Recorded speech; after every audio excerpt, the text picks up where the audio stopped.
When I was discussing with a child recently, he told me that his favorite subject is maths. So I asked him, "Have you learned simple algebra?" And he told me yes. And he was so excited to tell me something he had learned in school. He said he treats their maths teacher when he was teaching them that. And you might wonder why.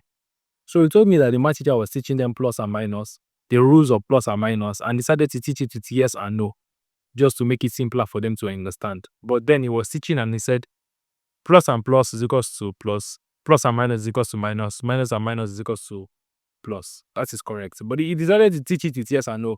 So while he was teaching it, he said yes and yes is equals to yes. No and no is equals to is equals to yes. And yes and no is equals to no. And the children saw that it was a flaw in that thing and they started to test it. So a young boy stood up to the teacher and told him that he wants to use the female bedroom. And the teacher said no. So he stood up later and said he wants to use the female bedroom. The teacher still said no. And he went ahead jubilating. He said, now, because the teacher said no twice, then it means a yes. So he can proceed to use the female bedroom. These are the dangers of using a flawed logic. So you must be careful to use a flawed logic, to not use a flawed logic when you are explaining something to people. I hope we have learned something from this, Azak.